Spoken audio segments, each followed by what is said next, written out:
Call the pilaf one? Adzem pilaf. Say it again. Adzem pilaf. Adzem. What's adzem? I don't know, some Turkish word I meant. Adzem pilaf. We don't use Turkish words too much in this house, Denise. No, that's the only one. That's the only one, that's right. But I remember my mother used to call that. Okay. Because it's all homemade. My mother's father was an architect. Very good. And her mother, the only thing I know is that she was baptized in the River of Jordan. Those are your grandparents, but they're no, your grandfather's siblings, the brothers, what did they do? The brothers, well, my mother's brothers, the one had a grocery store, the one had a bakery, and the other one probably helped out with both of them. And one was a monk? And no, that was my grandmother's brother was the monk. As a monk, I see. And they all lived in the same house? They all lived together. Very nice. In Sesme. In Sesme, okay. You were born here in the I U.S. was born here. Can you share any of those stories with us about your parents living in Sesme? Perhaps, you know, how they met, how they lived, something about the city, stories about their youth and how they fell in love?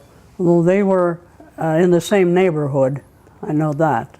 And this is how they met and fell in love, living in the same neighborhood. Now, your grandmother, you said her father was an architect. Yes. And his brothers were in business. Tell me a little bit about their life's experiences being in a family with a professional.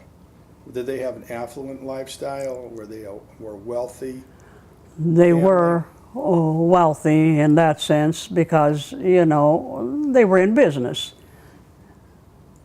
Now, being an architect, is there anything you want to share about any experience your grandfather had? Perhaps when you were telling me prior about a belfry tower? Yes. Tell me about that. On the day that my mother and dad were supposed to be engaged, her father had gone to see the finishing of the bells up on the tower, on the belfry. Of the Greek Orthodox on Church. the Greek Orthodox Church, and he fell. And they didn't, the other workers didn't bring him back in town immediately, and by the time they were through and brought him back home, the man had died. Your grandfather had died on the day of his daughter's engagement, your mother's engagement. Yes. Oh, that's tragic. How sad. Can you tell me a little bit about your father's life in Sesme? My father didn't like to go to school, and the neighbor once told his father, he said, "Your son is going to drown." He said, "Why?" He said, "Your son is not in school. He goes out swimming out into the ocean every day." So after that, they got after him, and they asked him why he didn't want to go to school. Well, he just wasn't interested. He was still interested in swimming in the ocean. So he's a very good swimmer. I see.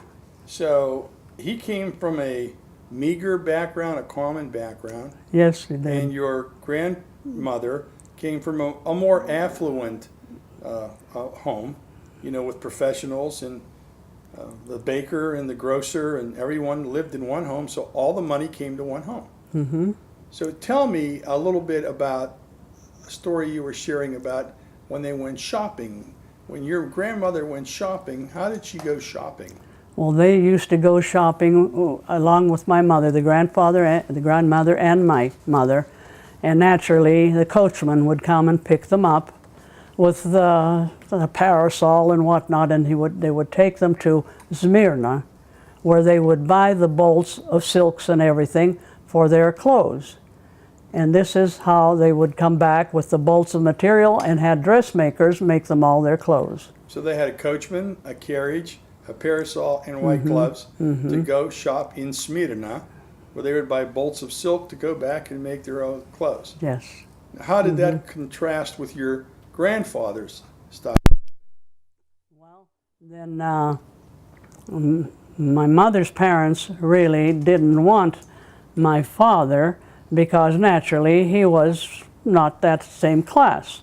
So naturally there was always friction there.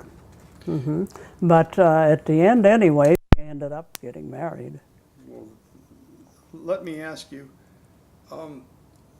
tell us a little bit about your parents and their life together in Sesme, and perhaps what led them to actually leave that particular area because of discrimination or other reasons.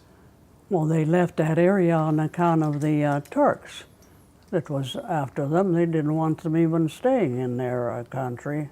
Well, but what happened to your father? Why did he leave Sesme? And when did he leave? What year did he leave? He left, let's see, when did he leave? In 1912, because the Turks wanted the Greek boys to join the Turkish army and kill their own people. So naturally, these young men weren't going to stand for that. So one night they all got together from Sesme, and they swam out into the ocean and got up on an English liner, and that ship took them in and took them to England.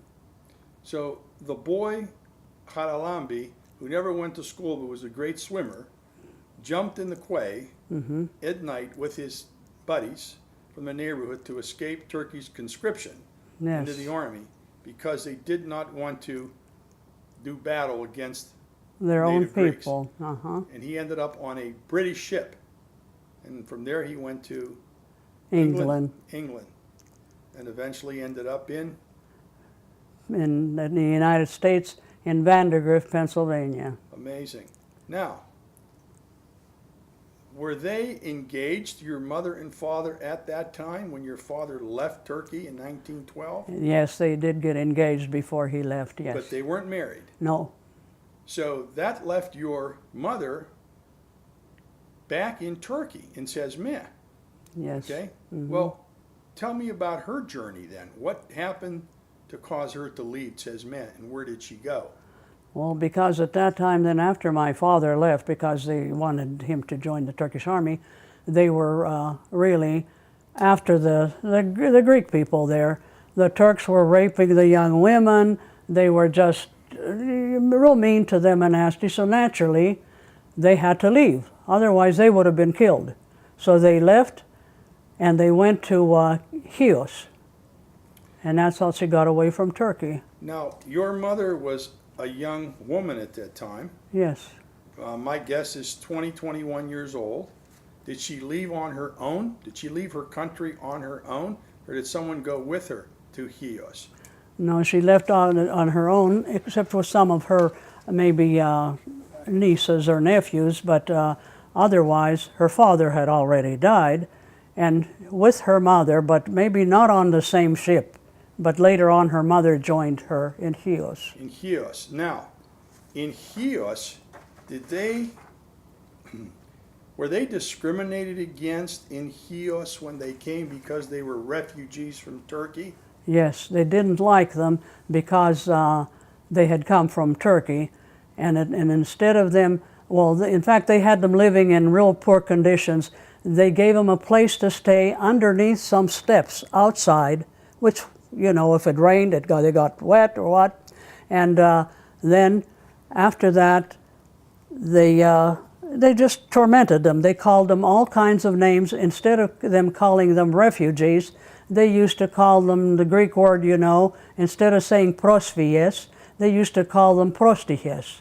And my mother would cry and say, you know, they called us bad names in the second one. So which one happened, I don't know. Well, so what you're saying is that the pogrom, you called it the second pogrom, which everybody is captured 1921-22, but you're saying that the Turkish officials were actually harassing Oh, definitely. your family. Earlier. Your family, and your family and I don't want to put words in your mouth, had enough foresight to say, we better leave now before it's too late. Definitely, yes. So because they had perhaps the means, the money, they were able to get passage from a ship from Cesme to the closest island, which was Chios. Chios. Is that correct?